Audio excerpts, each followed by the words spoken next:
ನೀವೆಲ್ಲರೂ ಕೂಡ ಸೇರಿ ನಿಮ್ಮ ಸಂಘದ 55 ತುಂಬಿರ್ತಕ್ಕಂಥ ಸಂದರ್ಭದಲ್ಲಿ ಸುವರ್ಣ ಮಹೋತ್ಸವವನ್ನ ಆಚರಣೆ ಮಾಡ್ತಾ ಇದ್ದೀರಿ. ಅದೇ ಸಂದರ್ಭದಲ್ಲಿ ಶಿಕ್ಷಣದ ಮಹಾ ಸಮ್ಮೇಳನವನ್ನು ಕೂಡ ಏರ್ಪಾಡು ಮಾಡ್ಕೊಂಡಿದ್ದೀರಿ.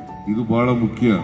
ಶಿಕ್ಷಣದ ಸಮ್ಮೇಳನದಲ್ಲಿ ಉತ್ತಮವಾದ ಸಮಾಜವನ್ನು ನಿರ್ಮಾಣ ಮಾಡತಕ್ಕಂಥ ಜವಾಬ್ದಾರಿ ವ್ಯಕ್ತ ಆಗಲಿ. ಜವಾಹರ್ಲಾಲ್ ನೆಹರೂರವರು ಒಂದು ಮಾತನ್ನ ಹೇಳಿದರು, ಈ ತರಗತಿಗಳಿದ್ದಾವಲ್ಲ, ತರಗತಿನಲ್ಲೇ ಭವಿಷ್ಯ ರೂಪಿತ ಆಗ್ತಕ್ಕಂಥದ್ದು, ಕ್ಲಾಸ್ ರೂಮ್ಸ್ ನಲ್ಲೇ ಭವಿಷ್ಯ ರೂಪಿತ ಆಗ್ತಕ್ಕಂಥದ್ದು.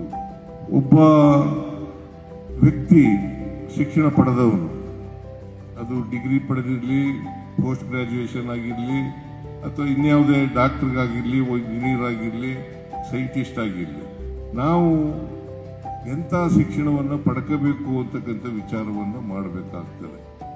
ಅದಕ್ಕೆ ನಮ್ಮ ಸಂವಿಧಾನದಲ್ಲಿ, ಬಾಬಾ ಸಾಹೇಬರು ಕೊಟ್ಟಿರ್ತಕ್ಕಂಥ ಸಂವಿಧಾನದಲ್ಲಿ ಆರ್ಟಿಕಲ್ 51 ಕ್ಲಾಸ್ 1 ಬಹಳ ಸ್ಪಷ್ಟವಾಗಿ ಹೇಳ್ತದೆ, ನಮಗೆ ಎಂಥ ಶಿಕ್ಷಣ ಸಿಗಬೇಕು ಅಂತಕ್ಕಂಥ ಒಬ್ಬ ವ್ಯಕ್ತಿ ಜವಾಬ್ದಾರಿಯುತವಾಗಿ ನಡ್ಕೊಳ್ಬೇಕಾದ್ರೆ, ಆ ವ್ಯಕ್ತಿಯ ವಿಕಾಸ ಆಗಬೇಕಾದ್ರೆ ಎಂಥ ಶಿಕ್ಷಣ ಸಿಗಬೇಕು ಅಂತಕ್ಕಂಥದನ್ನ ಬಹಳ ಸ್ಪಷ್ಟವಾಗಿ ಹೇಳ್ತದೆ.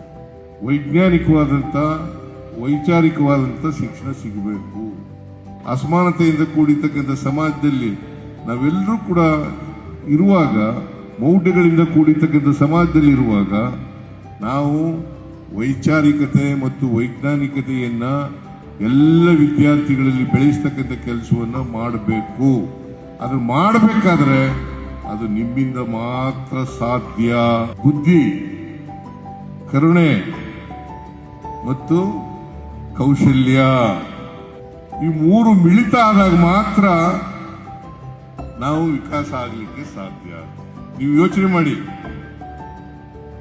ಇದನ್ನು ನಾನು ಹೇಳತಕ್ಕಂಥ ಮಾತುಗಳಲ್ಲ, ಇದು ಮಹಾತ್ಮ ಗಾಂಧೀಜಿ ಹೇಳಿರ್ತಕ್ಕಂಥ ಮಾತುಗಳು. ಬಹಳ ಎಲ್ಲರನ್ನೂ ಪ್ರೀತಿಸ್ತೀನಿ ನಾನು. ಯಾವುದೇ ಜಾತಿಯವರಿರಲಿ, ಯಾವುದೇ ಧರ್ಮಕ್ಕೆ ಸೇರಿರಲಿ, ಯಾವುದೇ ಭಾಷೆ ಮಾತಾಡಲಿ, ಎಲ್ಲರನ್ನೂ ಪ್ರೀತಿಸ್ತೀನಿ. ಆದರೆ ಉಪಾಧ್ಯಾಯರುಗಳನ್ನ ಅತ್ಯಂತ ಹೆಚ್ಚು ಗೌರವದಿಂದ ಕಾಣ್ತೇನೆ.